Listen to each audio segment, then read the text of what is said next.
Las 8 y 17 minutos de la tarde, hora menos en Canarias. Abrimos comité de dirección, abrimos tiempo de tertulia aquí en Pulso Empresarial para analizar los asuntos que han marcado la actualidad empresarial de este martes, primer día de octubre. Vamos a analizarlo con don José Luis Fernández, secretario de Comunicación del Sindicato Uso. Don José Luis, muy buenas tardes. Hola, muy buenas tardes. ¿Qué tal? Hace un mes que no nos vemos porque tuvimos parón hace 15 días. ¿Cómo van las cosas? Empezando el mes con ganas y nada, con mucho trabajo. Bueno, eso está bien. Sí, hombre, el que nos da el gobierno, decir que no es poco. Bueno, pues que vaya dando, que se vaya creando empleo, aunque sea de esta manera, ¿no? Sea así, ¿no? Don Juan Lago, director de investigación de Constanza Business and Protocol School. Muy buenas tardes. Hola, buenas tardes. ¿Cómo está? Bien, muy bien. Con ganas. Le veo animado hoy, no sé. Sí, estoy bien, estoy contento, vamos, el tema va bien. A pesar de Florentino Pérez, le veo bien. Si Florentino jugara, todavía estaría enfadado con él, pero no es el caso. Además es que era previsible que el Atleti nos barriera. O sea, usted es florentinista. No. Yo soy madridista y yo con un 0-1, teniendo en cuenta cómo juega el Madrid y cómo está el Atleti, vamos, yo creo que está bien. Bueno, usted lo ha dicho. Y lo que estamos disfrutando algunos. Es verdad. Sí, pues, es verdad. Es que a todo el mundo le llega. Les mira Alfredo Urdazi como diciendo, pues bueno. Don Alfredo Urdazi, periodista y asesor en comunicación empresarial. Muy buenas tardes. Muy buenas tardes. Le da un poco así, ¿no? ¿Me pregunta por el fútbol? Sí. A mí o por el gobierno, lo que quiera. El fútbol me resulta indiferente. Esa suerte. El gobierno no. El gobierno que le da uso, mucho trabajo, yo creo que en general da dolores de cabeza. Le levanta pasiones. Hoy, con el tema presupuestario, creo que ha dado dolores de cabeza a la mayor parte de los gobiernos autonómicos y a muchos sectores. Sí, desde luego. Pero fíjese la diferencia, si hablamos de presupuestos, que hablaremos de ellos en ese recorte de la inversión en obra pública, y de lo que está pasando en Estados Unidos, que quiero que me cuenten a ver si ustedes, que saben mucho de todo esto, entienden algo. La noticia ya la sabemos, que tenemos al gobierno de Estados Unidos parcialmente paralizado por primera vez en 17 años, después de esa falta de acuerdo entre demócratas y republicanos.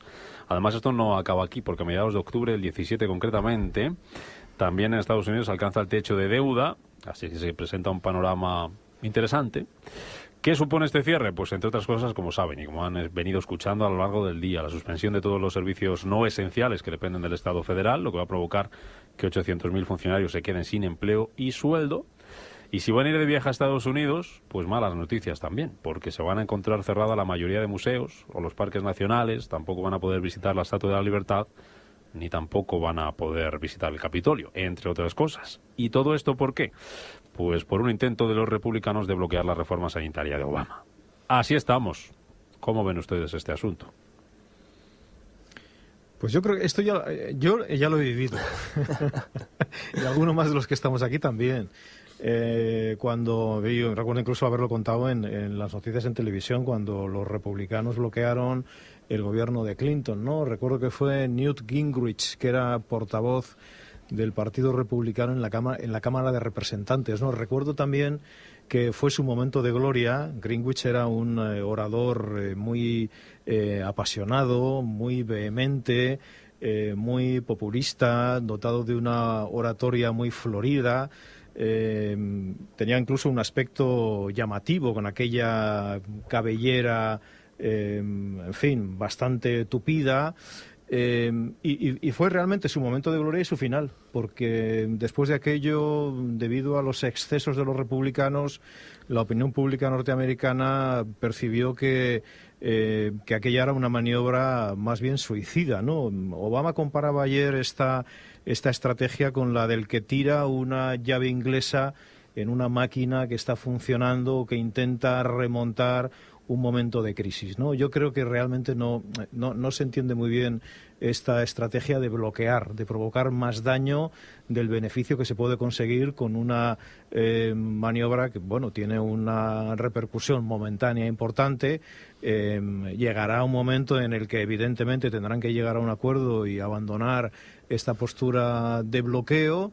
Yo la duda que tengo es si eso da réditos políticos o no. Pienso que la experiencia nos dice que cuando ha ocurrido esto ha sido más bien al contrario. Bueno, vamos a ver, es decir, yo creo que al final llegarán a algún acuerdo porque no hay otra, o sea, que al final va a haber un acuerdo. Yo creo que esto es un pulso que vienen planteando los republicanos, sobre todo el Tea Party, ¿no? En esa, bueno, como un grupo de presión que tienen ahí muy muy fuerte. Y yo creo que también, por ver alguna cosa positiva en todo esto, ¿no? Es decir, a mí me llama la atención que ahí sí que se ejemplariza, ¿no?, la diferencia entre el Ejecutivo y el Legislativo. Es decir, que así como en España yo creo que lamentablemente eso no se da tanto, es decir, al fin y al cabo la Cámara del Congreso de los Diputados pues sigue siendo la larga mano del Gobierno a la hora de tramitar las iniciativas parlamentarias, y es muy difícil que salgan adelante sin ese concurso. Bueno, me parece que esto, desde el punto de vista de cosa, vamos a llamar curiosa, por llamarlo así, me parece que es un elemento referenciado. Y luego yo creo que tampoco pasa nada, entre comillas, ¿no?, más allá de lo que esto puede afectar a la economía, ¿no? Los servicios públicos esenciales siguen funcionando. Bueno, los museos que se comentaba, es decir, buena parte de los grandes museos son privados, o sea, no dependen del Estado, con lo cual seguirán funcionando. Bueno, yo creo que al final Estados Unidos nos dará una vez más una lección de que se puede confrontar y al final no pasa nada, ¿no? Y eso es por ver una parte positiva en todo esto. O sea, yo intento trasladar esto a nuestro país y es que no me encaja de ninguna de las maneras, ¿no? Es decir, más allá de que cuando a veces desde el punto de vista sindical planteamos una situación de huelga o de conflicto, ¿no? Pero que el conflicto se origine por parte, digamos, de los propios representantes políticos es realmente más que sorprendente, ¿no? Y entonces, por ver una parte positiva o anecdótica en todo esto y sacar una experiencia, yo creo que es sana, más allá de que o lo arreglan o esto no hay que lo aguante, claro. Sí, bueno, esto como se comentaba sucede porque en Estados Unidos hay separación de poderes de verdad. O sea, es lo que ocurre cuando uno tiene una democracia a tope. Y claro, hay ocasiones en que se encuentra con cosas de estas. Esta va a ser la primera vez que yo recuerde que voy a defender a Obama en la radio. Y además lo voy a hacer con mucho gusto. ¿Y va a ser la última? No, espero que no. Espero que no. Porque además usted sabe que yo soy demócrata convencido, entonces espero por fin tener un presidente como Dios manda.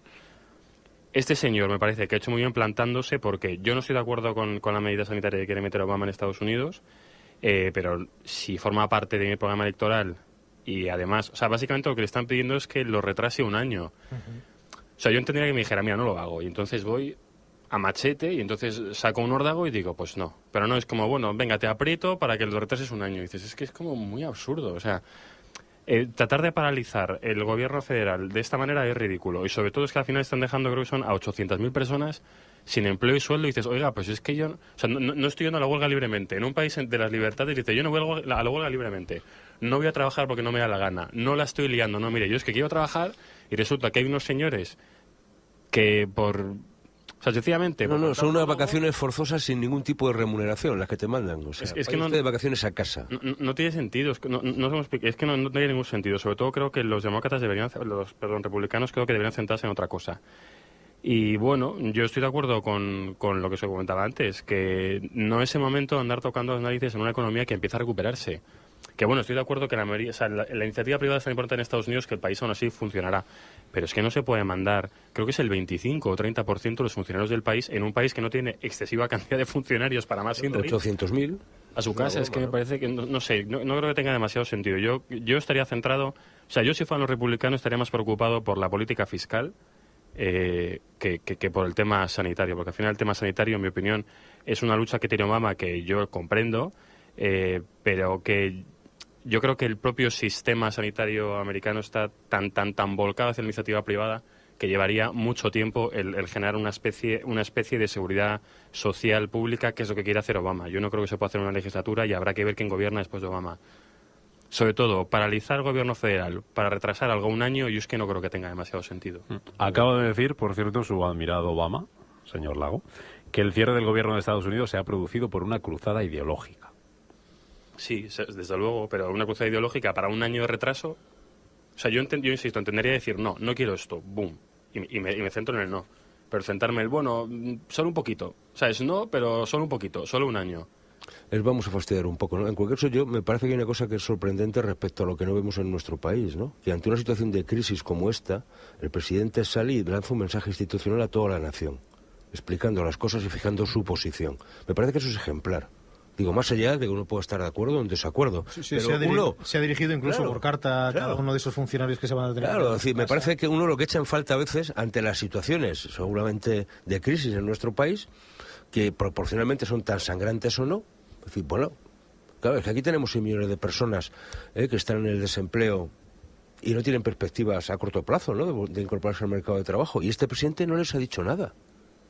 ¿Y qué va a hacer con ellos?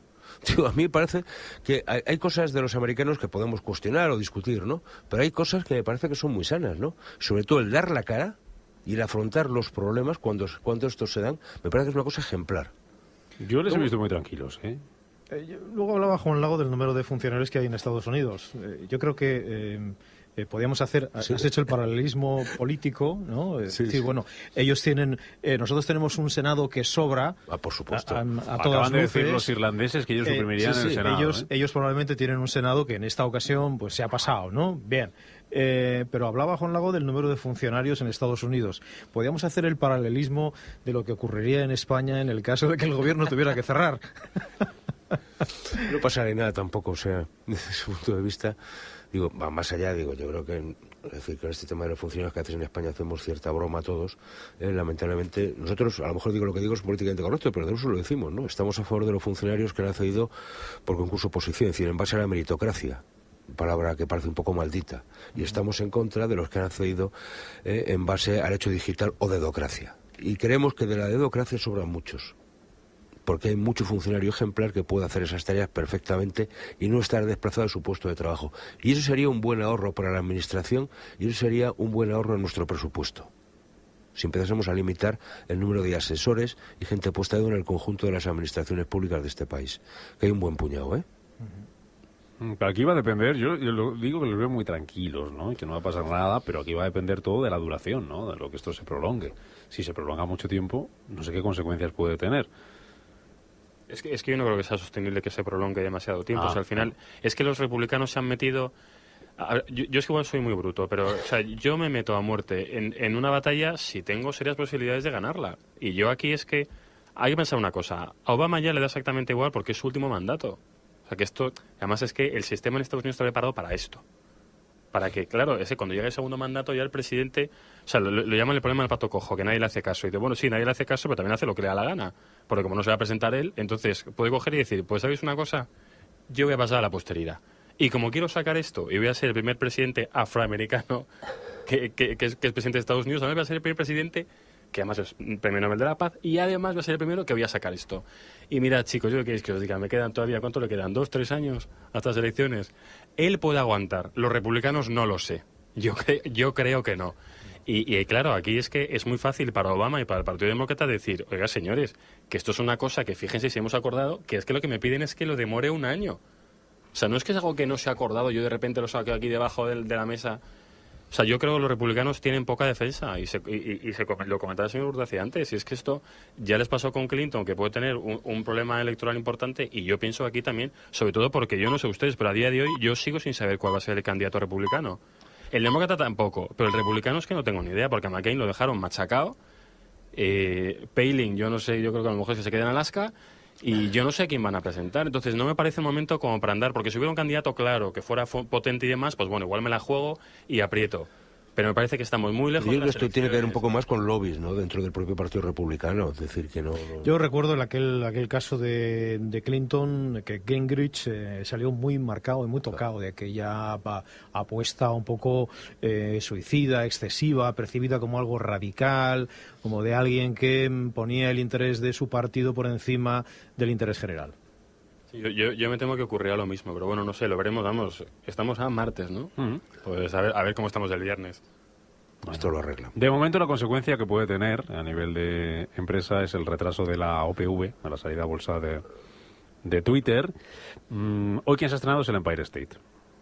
Esto es algo así como muy típico de Estados Unidos. El que haya visto la película de King Kong también es algo así como muy típico a los que les guste el cine. 102 plantas de rascacielos, 4 millones de visitantes al año. Se han puesto en venta 71 millones y medio de acciones. El precio entre 13 y 15 dólares. Y se espera hacer caja con esta salida a bolsa por algo más de 1.000 millones de euros.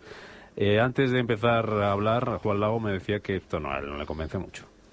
No es que no me convenza, es que no he visto los números. O sea, yo no dudo. Además, el tema está en que me parece que la que sale a bolsa no es el Empire State solo, sino son participaciones del fondo que es propietario del Empire State. O sea, hay más activos metidos ahí. Entonces, es muy curioso porque se basan en decir que van a conseguir 1.000 millones de dólares en el mercado porque calculan que el valor del holding total es de 900 millones, incluida la deuda. Y claro, yo que he trabajado en banca, a mí eso es un tema, cuando me incluyen deuda ya me da bastante miedo. Porque para mí, la deuda, en mi opinión, no está aportando valor, lo sustrae, porque me supone un gasto financiero corriente al que tengo que hacer frente sí o sí cada X tiempo, me da igual que sea mensual, trimestral o anual. Y no sé de cuánto es. Entonces, yo no digo que no valga 1.000 millones, ¿eh? Yo no digo que no vayan a lograr 1.000 millones. De hecho, la verdad es que hacen bien en salir ahora y no hace unos meses. Pero no sé realmente lo apalancada de la operación. Lo que sí se sabe es que los propietarios del Empire State trataron de vender el Empire State por su cuenta y no hubo ninguna oferta interesante. Y claro, a mí yo lo que me planteo es por qué ningún fondo de inversión, que hay muy potentes, como puede ser fondos soberanos como el noruego, el de Abu Dhabi o el de cualquier otro país que tenga fondos soberanos potentes. Si yo soy el fondo soberano noruego, yo personalmente, igual soy muy bruto, pero a mí sí me gusta pensar a lo grande. Oiga, si yo fuera un fondo soberano que maneja entre 5 y 10 millones de euros o de dólares, pues yo me plantearía comprar el Empire State. Que si decimos... Entero, sí. Si decimos, si tengo 5.000 o 10 millones, tranquilamente. Seguramente serán 200, 300 millones. Quiero decir que al final, Amancio Ortega compró 2 repicas. O sea, si pensamos en los 5 rascacielos más importantes del mundo, el Empire State está en el top 10 seguro. Pues me pareciera una inversión a largo plazo interesante. ¿Y qué haría usted? Ya por curiosidad, ¿pisos? ¿Pondría un Zara? No lo sé, tendría que revisarlo. Un Zara estaría bien, ¿eh? Pero arriba. Pero arriba. Y diría, por ser español y por ser yo accionista de Inditex, le pongo a mitad de precio en lo más alto una tienda de Zara. Pero no sé, lo que me planteo es ¿por qué tienen que sacarlo a bolsa buscando inversor medio e inversor pequeño cuando no han conseguido colocarlo en fondos de inversión grandes? No lo sé. Ahí queda. No lo sé. Esta gente no son tontos, ¿eh? O sea, los fondos soberanos saben lo que se hacen. Y no sé, lo miraré con cautela y el próximo día le digo algo. ¿Os imagina poner un Lizarrán, un 100 montaditos arriba, algo así, ahora que está muy de moda? Es un edificio que da para mucho, ¿no? Hombre. Yo creo que tiene un valor de icono. Yo, si tuviera el dinero que dice el señor Lago, también lo compraría. Lo estamos ahorrando, Creo que como operación de imagen, con repercusión mediática y todo lo que eso supone, es fabuloso, ¿no?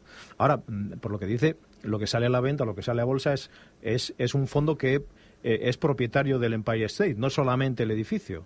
Sí, además, sí, es que otra cosa es que dice 71 millones de acciones, y a mí esto me parece genial, de un holding que agrupa 99 edificios. Y digo, bien, ahora, esos 71 millones de acciones suponen qué porcentaje del holding. Claro. Porque no, es el 20%, digo, vale, guay, o sea que tengo una acción de 71 millones del 20%. Pues bien, sí, puede ser si yo no digo que como inversión no sea buena, pero... A mí me faltan datos. Me gustaría saber qué porcentaje supone la salida a bolsa, me gustaría saber la situación financiera. Yo igual soy muy bruto, pero cuando voy a meter dinero en un sitio, lo pienso. Oiga, yo lo miro. Yo que soy así, yo lo voy a comprar así a lo loco. Porque más que bruto eso es ser razonable, ¿no? Supongo, pero no sé, es que aquí como mucha gente, o sea, aquí cuando quebró Lehman Brothers la gente decía, no, yo no tengo nada. Y resulta que tenían posiciones en 200.000 euros y estaban tan tranquilos. Yo esas cosas como que miraría y preguntaría. Bueno, yo siento no poder darles más datos, pero estoy intentando buscar la cotización y como no está en un Wall Street cotizando, sino que está en el NYSE, pues no me está costando. Así puedo dar más datos, se lo digo a lo largo de la tertulia. Vamos a hablar de los nuestros, de nuestros presupuestos. Volvemos a casa y seguimos a vueltas con ellos. Y no han dejado muy contentos a los representantes del sector de la construcción. Por ejemplo, la patronal de grandes constructoras Seopan cree que las empresas del sector se van a ver abocadas a tener que hacer más ajustes de personal ante ese nuevo descenso de la inversión en obra pública que recoge las cuentas del año que viene. Judith.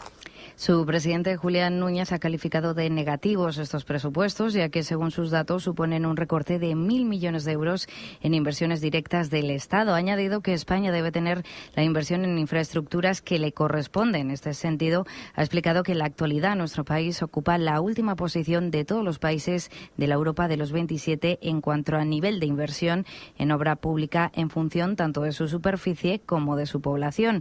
Por su parte, el presidente de la Asociación Nacional de Constructoras Independientes, Jaime Lamo de Espinosa, ha advertido de que si no hay obra civil será muy difícil que 2014 concluya con una mejoría en el empleo. Cree que recortar la inversión en infraestructura es un error porque la iniciativa privada no crea empleo porque no tiene acceso al crédito. Y es que las cuentas que presentaba ayer el Gobierno para el año que viene recogen una reducción de la inversión en infraestructuras del 9,4% después de haber caído más de un 15% este año. En total, el año que viene se van a invertir de manera directa en infraestructuras 8.706 millones de euros, una cantidad que no llega a la mitad de lo que se invirtió, por ejemplo, en 2009 o 2010. Las explicaciones a este asunto las daba la ministra de Fomento y el titular de Hacienda y Administraciones Públicas.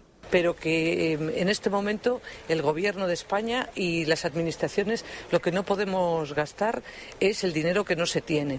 Lo que no se puede hacer es prometer a la gente lo que no se hace. Y lo que no se puede hacer es gastar dinero sin tenerlo, pidiéndolo prestado, como se hacía en este ministerio, y prometiendo a todo el mundo todo de todo en todas partes y después no cumpliendo. Tenemos que dedicar el gasto público que se reduce, que estamos reduciendo desde el comienzo de legislatura, que estamos siendo austeros y el presupuesto es nuevamente austero, lo estamos reconduciendo ese gasto hacia la prioridad, que es el gasto de carácter social. Y por tanto, esta polémica de más infraestructuras para salir de la crisis a mí me parece que no se corresponde con nuestro tiempo.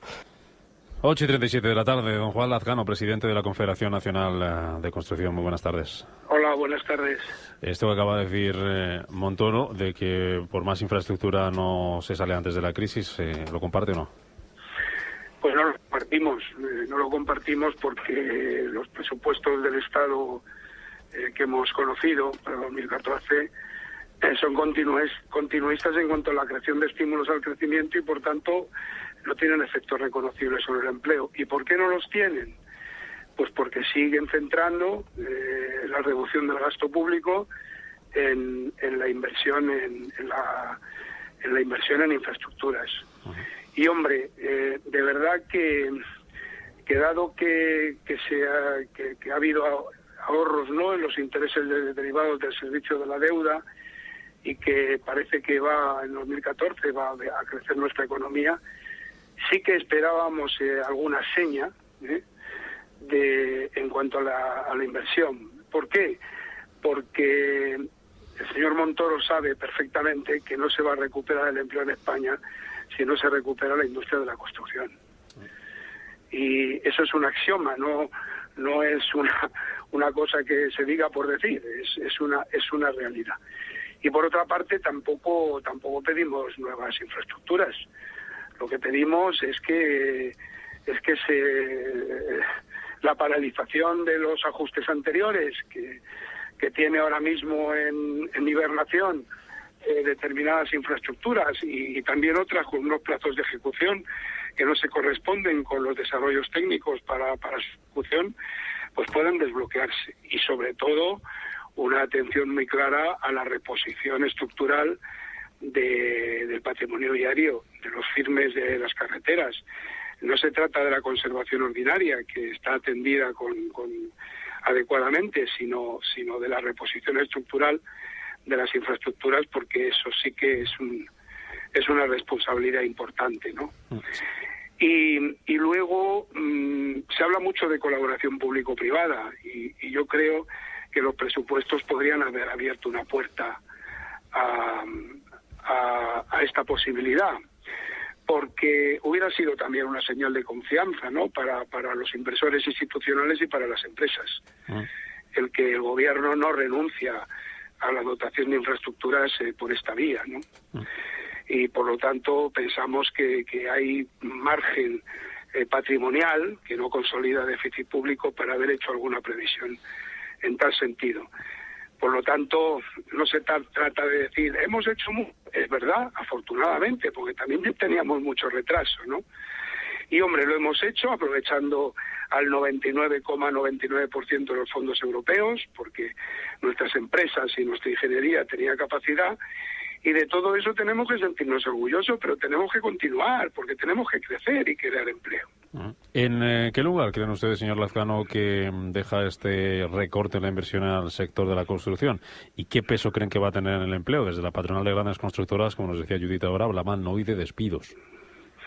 Bueno, pues mire, la realidad es que el sector, la industria, ha perdido un 67% de la afiliación a la Seguridad Social entre junio del 2007 y agosto del 2013. Y que hemos perdido 196.503 empresas entre el 1 de enero del 2008 y el 1 de enero del 2013. Por eso le decía que nosotros teníamos una esperanza en los presupuestos del 2014. Y una esperanza en que el ajuste que se ha venido soportando, bueno, que ha sido muy fuerte, porque fíjese usted que en el del 2013 respecto del 12 fue un 13,5% menos. En el del 12 respecto del 11 un 28,1% menos. Y en el del 11 respecto del 10 un 35,5% menos. Y ahora estamos en casi el 10, ¿no?, de disminución, el 9,8%. Bueno, esto sí que sí. Por eso le decía al principio de mi intervención que no tiene estos presupuestos efectos reconocibles sobre el empleo.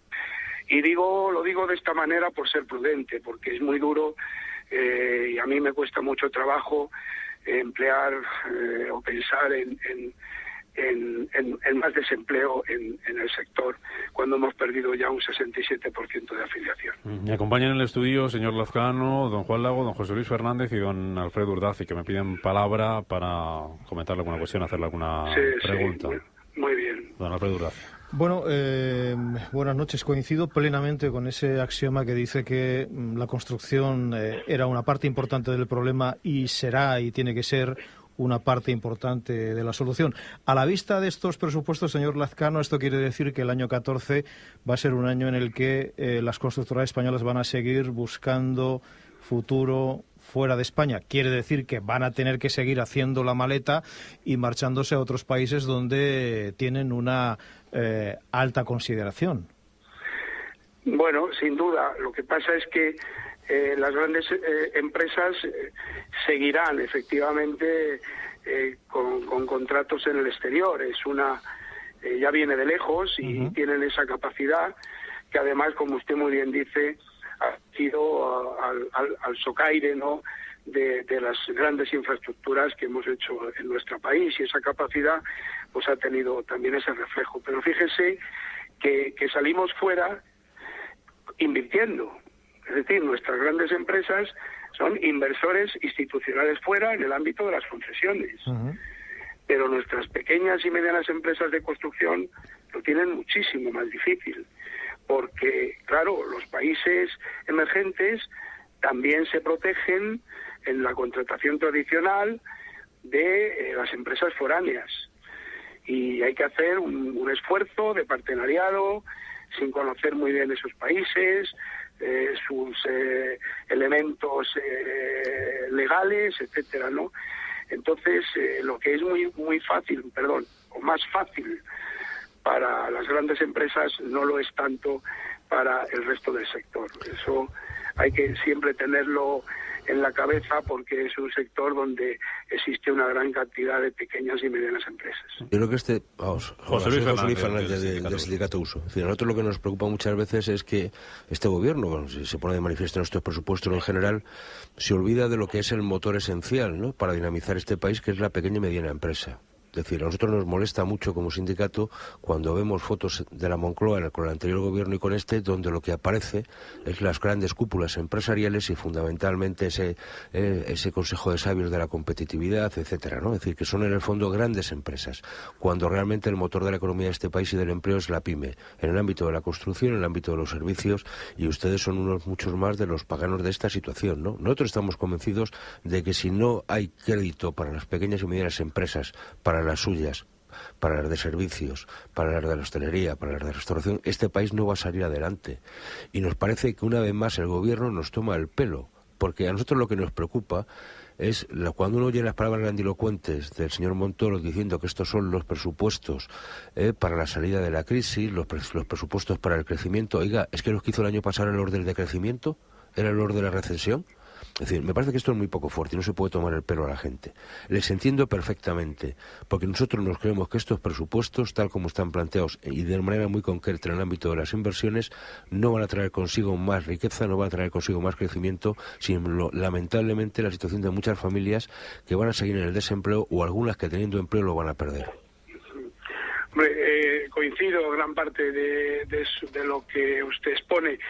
Solamente le diría un matiz, ¿no?, que también es muy importante el compromiso de las grandes empresas en cuanto a lo que puede representar de eso que ahora se manosea tanto, pero que es importante, como la marca España, porque sí es verdad que hay sectores industriales donde las grandes empresas tienen un efecto arrastre sobre las pymes muy importante. Desafortunadamente no es tanto así en mi sector, desafortunadamente, pero sí hay otros sectores industriales, esa posibilidad sí se da, ¿eh? Juan Lago, para terminar. Señor Lazcano, una pregunta muy rápida. Si no lo he entendido mal, usted decía que de 1 de enero de 2008 a 1 de enero de 2013 se habían destruido, no sé si he oído bien, más de 115.000 empresas en su sector. No, 196.503, entre 1 de enero del 2008 y 1 de enero del 2013. Vale, pues entonces peor me lo pone, 197.000 empresas. Mi pregunta es, ¿cuáles son sus perspectivas? Es decir, sobre todo lo que comentábamos antes, tanto el señor Urdaci como el señor Fernández, respecto a las pymes españolas del sector para el año que viene, porque las que han aguantado hasta ahora, imagino que han aguantado, bueno, yo me lo imagino, pues como van a haber aguantado, o sea, reduciendo costes, que principalmente será de personal, habrán vendido los activos que fueran vendibles y estarán tirando pues como buenamente puedan. ¿Cuáles son las perspectivas para el año que viene precisamente para estas pymes? Porque como decía usted, las grandes estarán fuera y estarán tirando regular para lo que son sus balances, pero menos regular que las pequeñas. Pues mire, en el ámbito de infraestructuras yo veo que va a ser muy problemático porque los presupuestos, como he dicho al principio, vuelven a ajustar en este campo. Tenemos una esperanza en la cual estamos trabajando duramente y que además es la esperanza para el sector de la edificación, que no debemos de olvidar que del empleo en la construcción el 75% deviene de la edificación, ¿no? Que es las políticas de rehabilitación, reforma y regeneración urbana. Nos tenemos que poner las pilas con esto. Además es la política que apoya la Unión Europea, por lo tanto los fondos para la eficiencia energética que podamos contar europeos vienen de ahí. Además esta actividad es muy susceptible de colaboración público-privada y tenemos que hacer un modelo español de rehabilitación que incluya la financiación de tal manera que a las comunidades de propietarios les demos todo hecho y además les podamos facilitar una financiación adecuada. Eso nos va a abrir un camino que es un futuro importante para la edificación y para poder salvar empresas en el sentido que usted apunta. Don Juan Lazcano, presidente de la Confederación Nacional de la Construcción, gracias y buenas tardes. Nada, a ustedes. Adiós. Pues don Alfredo, don Juan, don José Luis, no sé si se dejan algo por opinar, por comentar. Yo les pongo un dato más. 1 de cada 3 euros que se va a gastar Fomento va a ser en AVE. No sé si es mucho, si es poco, si es razonable, si está la cosa para gastarse el dinero en AVE. Bueno, yo creo que sobre todo que acaben lo que han empezado, ¿no? Es decir, el problema de muchas de estas obras, de estas grandes obras públicas, es que si no se acaban, lo que se ha invertido se deteriora todavía más, ¿no? Por ejemplo, le cuento el caso de la semana pasada que me contaban estando en Valencia, que quedan 40 kilómetros por construir del AVE Valencia-Alicante. Y han hecho uno desde Madrid hasta Alicante que debe ir paralela a la vía. Poco más, ¿no? Pero es que me estoy estableciendo otro problema que es meter... o sea, el problema de aquí es una falta de planificación en las infraestructuras brutal. Es decir, porque si queremos un país donde tenemos como elemento referencial y por las distancias el ferrocarril y una línea de alta velocidad o velocidad alta, ¿qué sentido tiene todas las inversiones que se hicieron en aeropuertos? Aeropuertos que reciben un pasajero al año con un poco de fortuna, ¿no? Es decir, bueno, ¿quién planificó esto? Es decir, esta es la cuestión y a quién hay que exigir responsabilidades, ¿no? Porque al final se ha hecho con mi dinero, con el mío, con el suyo, con los que estamos aquí sentados y de muchos ciudadanos, ¿no? Oiga, ¿pero quién es el que piensa? Es decir, ¿los asesores? Oiga, pues es que me sobran todos, ¿no? Este es el tema de fondo. El señor Lazcano ponía el acento en un aspecto que dice les ha defraudado de los presupuestos, que es el relativo a la reposición estructural. Es decir, estamos hablando de algo que todos los que viajamos por carretera hemos experimentado en los últimos años, como las autovías, autopistas, carreteras se han deteriorado, como cada vez hay más baches. No pasa solamente en las ciudades, donde esto se nota mucho más, sino también en las carreteras. Yo creo que ahí es donde evidentemente hay que gastar para evitar que el deterioro sea mayor. Yo imagino que bueno, parte de ese presupuesto del AVE pues está todo aquello que efectivamente se comenzó y no se ha terminado. Y luego el mantenimiento que tiene el AVE, que es un mantenimiento carísimo, como todo el mundo sabe. Hombre, que tengamos en España 6 millones de parados y que falten 40 kilómetros para terminar el AVE Valencia-Alicante, yo es que creo que no tiene ningún sentido.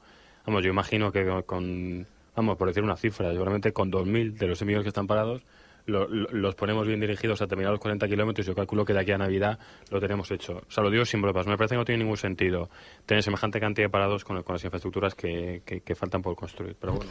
Por cierto, hablando de presupuestos, ahora quiero que José Luis me dé su opinión sobre lo que se refiere a pensiones, pero hablando de discriminación a la hora de invertir estos presupuestos generales del Estado, no dejan contentos a nadie. Escuchábamos lo que nos ha dicho aquí antes la patronal Carbunión, escuchábamos lo que nos ha dicho aquí ahora el señor Lazcano. Miren lo que decía el presidente de la Comunidad de Madrid. Ya me gustaría a mí que los presupuestos generales del Estado me tratasen como están tratando a Cataluña, tanto desde el punto de vista de la financiación como desde el punto de vista de la inversión. Pues haya quedado. No sé si quiere decir algo el señor González o me cuenta de las pensiones, José Luis. Hay una cosa que, bueno, las pensiones, los empleados públicos, una cuarta congelación sobre una reducción, que parece que se olvida de que hubo una reducción salarial entre el 5 y el 7%, con lo cual no es simplemente una congelación salarial, ¿no? Pero yo creo que lo que hemos de estos presupuestos son bastante insolidarios, ¿no? Porque al final que hagan el ajuste sobre la gente más necesitada. Y yo creo que esto no es hacer demagogia. Es decir, cuando nosotros nos mosquea mucho, es decir, los enjuagues estadísticos de este y de anterior gobierno que fueron auténticos expertos. Entonces, a mí me sorprendió mucho que el viernes, previo al Consejo de Ministros donde se aprobaba la reforma de las pensiones, el IPC adelantado saliese el 0,3. Hombre, o sea, que baje un punto y pico, así sin anestesia ni nada. No, lo digo porque es que yo compro y echo gasolina, quiero decir, y a mí estas cosas no me salen. Es que, claro, eso justifica mucho eso es lo que esa magnanimidad del gobierno. La economía real, ¿no? Claro, es que con el 0,25 no vamos tan descaminados. Hombre, mire, yo simplemente digo una cosa, o sea, no hace falta llegar al punto de congelación para morir de frío. Es así de sencillo. Es decir, la hipotermia es tan nefasta como la congelación. Y entonces el problema es que las pensiones que tenemos, hay una gran medida de ellas que está por debajo de los 800, aunque sea la pensión media, porque no es la más común de las pensiones. Entonces me parece que este gobierno tenía que hacer un esfuerzo, y sobre todo porque el ahorro que se lleva, este ejercicio, que son 800, 900 millones, oiga, mire, quíteselo del incremento que ha dado a los partidos políticos para gastos electorales, y le sobra dinero para pagar las pensiones este año. Una cosa más solo, volviendo a las construcciones, nada, 20 segundos. Señor Piqué, Josep, ¿les parece buen número 2 para OHL? Si lo ha decidido Villarmir, supongo que sí. Yo que soy muy simple. ¿Eres el dueño de esto? Sí. ¿Te gusta este? Sí. Adelante, busque, compare. Y si encuentra algo mejor, cómprelo. Cada uno en su casa que haga lo que quiera, ¿no? Siempre que no haga ninguna cosa, vamos, indecorosa, ilegal, lo que sea. Oiga, le adorno un poco la pregunta, Alfredo. Méritos ha hecho. Partiendo de ese principio básico con el que estoy fundamentalmente de acuerdo, yo creo que es un gran fichaje. Pues vamos a ver qué han dicho los oyentes, a ver qué les parece. Que se conserve la salud, porque anda un poquito... Hombre, no confiemos. A ver. Me parece que fue de la bien, a lo mejor fue la impresión. Fue del susto. A ver, Vega. Bueno, pues Javier nos decía, buen ojo y rápido el movimiento de Villarmir con el fichaje de Piqué. Su experiencia en el mundo empresarial es más que sobrada. Piqué Josep. No el defensa, a ver si alguno me va a rasgar la camisa. Se confunde. Claro. Y Luis nos decía que Josep Piqué, a OHL y Aparicio a Indra, los políticos siempre están bien protegidos. Antes hacían mención en la tertulia, además, sobre las pensiones, y hoy conocíamos un estudio que decía que solo el 48% de los españoles cree que dejará de trabajar a la edad de jubilación. Javier nos decía, me incluyo en ese porcentaje, cuando llegue ese día haré otras cosas. Entiendo las dudas del resto. Y Altairif nos decía que a este paso la jubilación va a coincidir con el disfrute de la vida eterna. Pero también nos... Pues también hablando de salud, que se cuiden. Que se cuiden. Y sobre la situación de Estados Unidos que analizabais al principio, María dice que el daño económico en Estados Unidos puede ser tan potente como un huracán al estilo Katrina. Y Raúl dice que hoy el Dow Jones estaba subiendo un 40%. Fijaros lo preocupados que deben estar los inversores. ¿Cuánto subía eso? No, hombre, no, un 0,24% ahora mismo. Ah, bueno, pues sería de hace un ratito. Qué susto. Adiós, Vega. Hasta mañana. Hasta 20 luego. segundos, Judith. ¿Qué hay por ahí de última hora? ¿Qué nos dejamos sin contar? Pues muy rápidamente nos dejamos que Repsol ha inaugurado la ampliación de la planta de gas de Margarita en Bolivia y nos quedamos con las palabras del vicepresidente de la Comisión Europea, Olli Rehn, que ve muy probable que España no necesite prorrogar el rescate bancario. Que así sea. Don Alfredo Urdacio, don Juan Lago, don José Luis Fernández, un placer, como siempre. Nos vemos la semana que viene. Se me cuidan mucho, ¿eh? Un placer. Gracias también, Víctor Hernández y Guillermo Tejero, con Fernando de la Fuente, que han estado en el control de sonido. Y gracias a ustedes por haber estado al otro lado una tarde más. Se quedan con Frank Gregoris y Última Hora. Mañana nos vemos, 6 y 5 de la tarde. Que descansen, que sean felices. En Gestiona Radio, Pulso Empresarial.